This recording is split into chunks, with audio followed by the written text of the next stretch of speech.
बिस्मिल्लाहिर्रहमानिर्रहीम। अस्सलाम वालेकुम स्टूडेंट्स, मैं हूं वाजिद अली कंबो, आपका chemistry teacher. Student, second year chemistry chapter 11 और आज हमारा टॉपिक है प्रेपरेशन ऑफ अल्कोहल्स और उसमें हम पढ़ेंगे इंडस्ट्रियल प्रेपरेशन ऑफ मेथनॉल। तो हम आगाज करते हैं। My dear student, preparation of methanol और हमारे सिलेबस में जो मेथनॉल की प्रेपरेशन है ना, वो इंडस्ट्रियल प्रेपरेशन है, लार्ज स्केल प्रेपरेशन है। पहले तो कुछ बातें मैं मेथनॉल के बारे में करूंगा। माय डियर स्टूडेंट, जो मेथनॉल है ना, मेथनॉल हम इसको मिथाइल अल्कोहल भी कहते हैं। हम इसको methyl alcohol, the first member of alcohol family, इसको हम ना CH3OH, इसका हम इसे ना वुड स्पिरिट भी कहते हैं। Would spirit, why it is called wood spirit? Because formerly it was obtained by the destructive distillation of wood. मैंने क्या कहा? माजी में it was obtained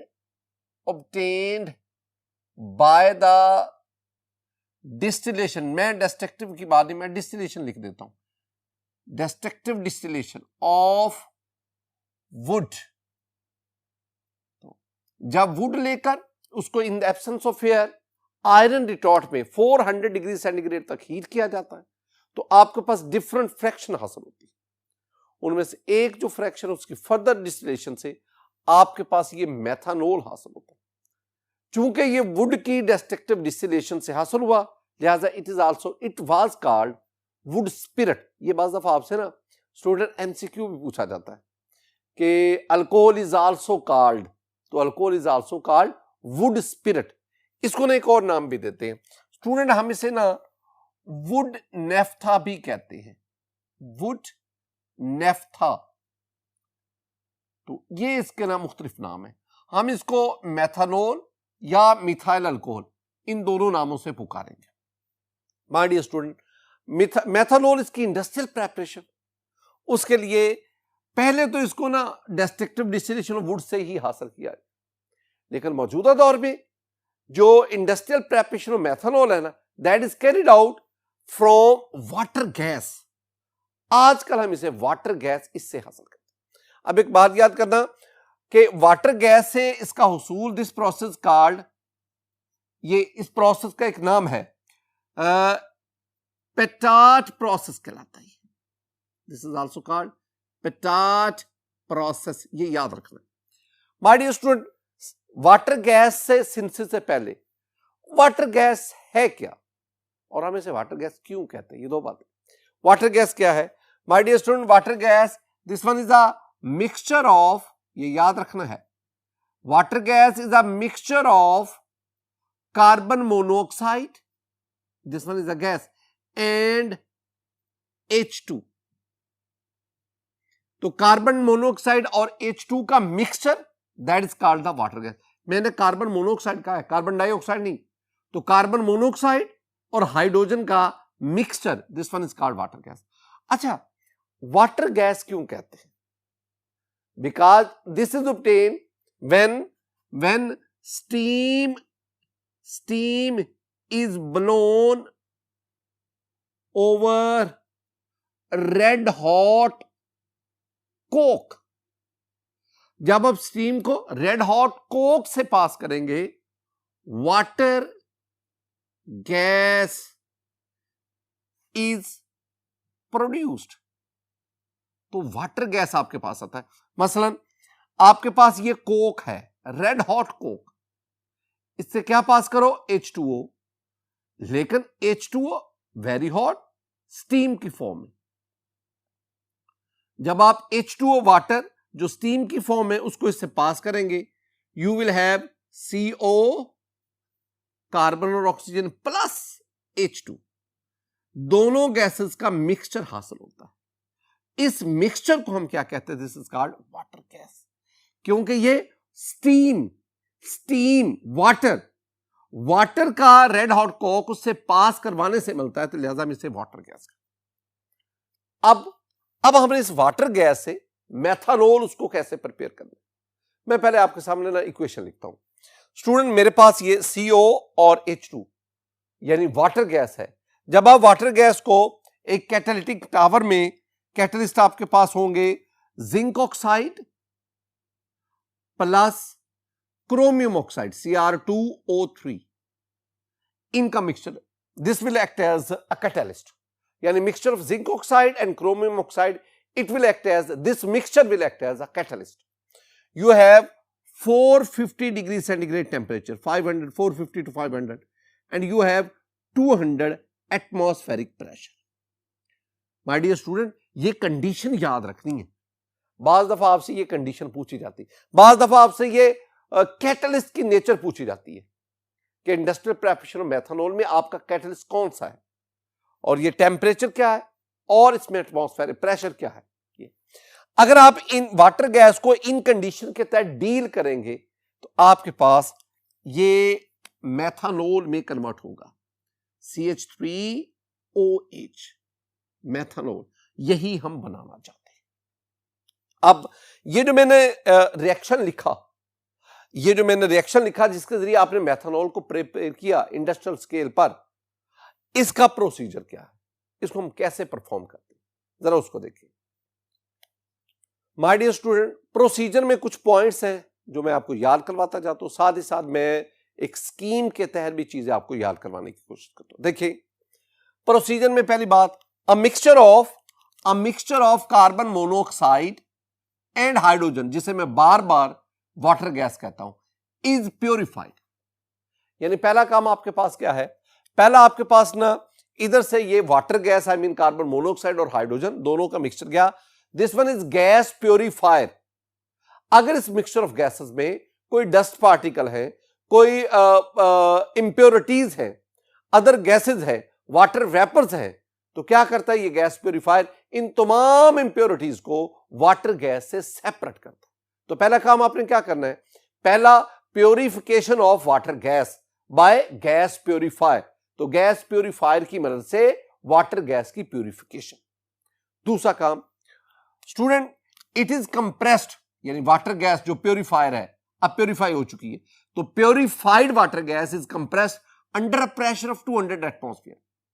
तो आपने कंप्रेसर की मदद से वाटर गैस को 200 एटमॉस्फेयर तक कंप्रेस करता है, और फिर and is taken into a reaction chamber by means of coiled pipes. हर एक लफ्ज की अहमियत देखिए, गैस प्योरीफायर के बाद ये वाटर गैसेस ये कंप्रेसर में आई, आपने कंप्रेसर में इस मिक्सचर को, यानी CO और हाइड्रोजन, इस मिक्सचर को कंप्रेस करते हैं कितने प्रेशर तक, 200 एटमॉस्फेरिक प्रेशर तक।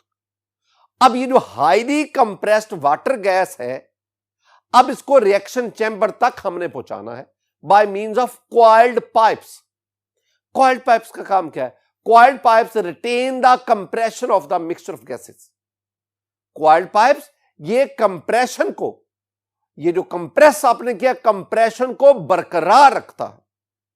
अब ये हाईली कंप्रेस्ड जो वाटर गैस है, now it is at the reaction chamber, reaction chamber कह लो, या this one is the catalytic tower. अब इसमें क्या होगा जरा देखिए, in reaction chamber the catalyst, a mixture of zinc oxide and chromium oxide, it will act as a catalyst, is heated up to 400 to 450 to 500। आपने reaction chamber में, जिसे मैं कैटालिटिक टावर भी कह रहा हूं, इसमें जो आपने मिक्सचर ऑफ कैटलिस्ट लिया, आपने उसको इस टेम्परेचर तक हीट किया, और gases, I mean CO and H2 react to form methanol vapours. अब इस टेम्परेचर तक रिएक्शन मिक्सचर में जो ये गैस टेम्परेचर तक वो लिक्विड स्टेट में हो ही नहीं सकता, वेपर्स की फॉर्म में जाएगा। अब इस चीज को देखें, ये आपके पास ना स्टूडेंट, ये रिएक्शन चैम्बर है, this one is catalytic tower. अब इस कैटालिटिक टावर में आपके पास अब mixture of zinc oxide and chromium oxide है, it will act as catalyst. आप इसको हीट करेंगे 450 टू 500 डिग्री सेंटीग्रेड। अब इस टेम्परेचर पर ये जो कैटलिस्ट है इसकी मदद से कार्बन मोनोऑक्साइड और हाइड्रोजन रिएक्ट करेंगी और आपके पास मिथाइल अल्कोहल बनेगा। This methyl alcohol is in the form of vapours. ये वेपर्स की फॉर्म में होता है। My dear student, next, these vapours are pass through. अब ये जो आपके पास मिथाइल अल्कोहल के वेपर्स बने, इनको हम ना कंडेंसर से पास करते हैं और वहां पे ये कूल होकर किस पे कन्वर्ट हो गए, मेथनॉल में कन्वर्ट होते हैं।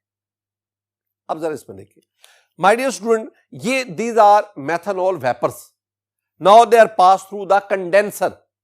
कंडेंसर क्या करेगा, वो इन वेपर्स को लिक्विड फॉर्म में लिक्विफाई कर देगा। कंडेंसर का यही काम है ना कि वो वेपर्स को लिक्विड फॉर्म में कन्वर्ट करता है।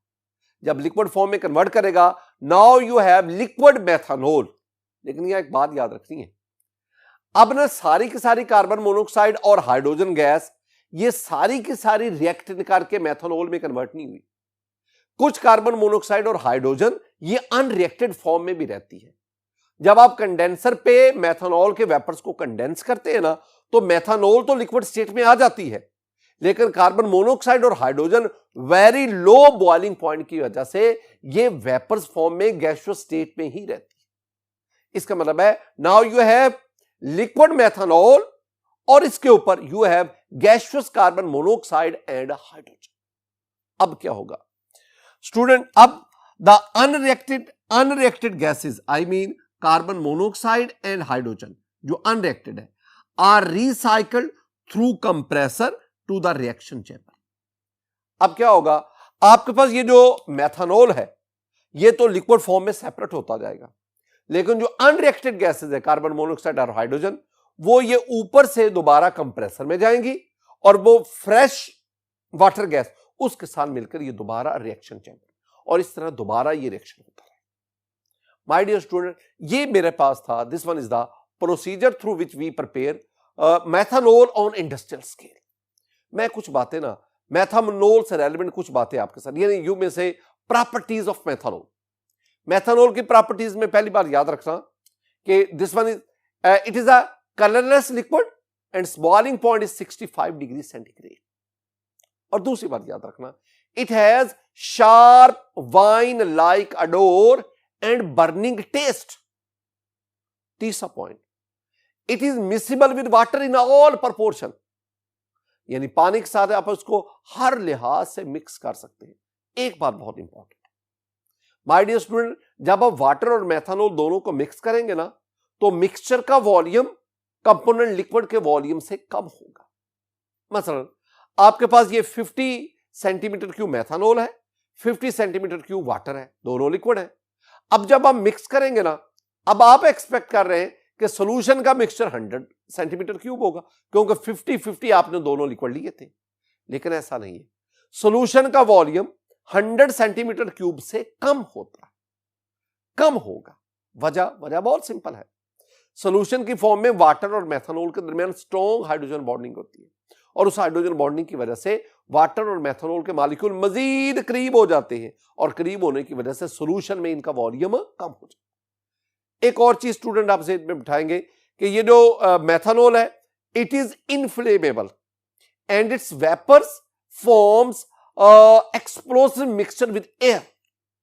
आप इसको देख भी सकते हैं। माय डियर स्टूडेंट, ये कुछ बेसिक प्रॉपर्टीज थी मेथनॉल की। मैं कुछ आपको ना मेथनॉल के यूजेस भी बताता चलूं।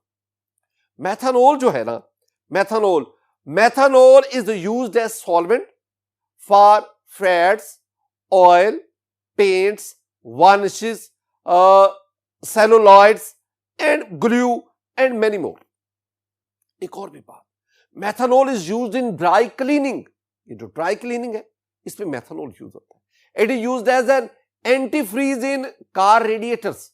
वो हमने पढ़ा हुआ ना, ethylene glycol is used as antifreeze, तो methanol is also used as an antifreeze in car radiators.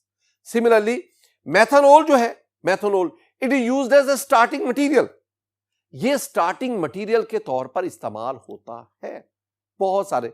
और एक और भी, methanol is used for denaturing of industrial alcohol.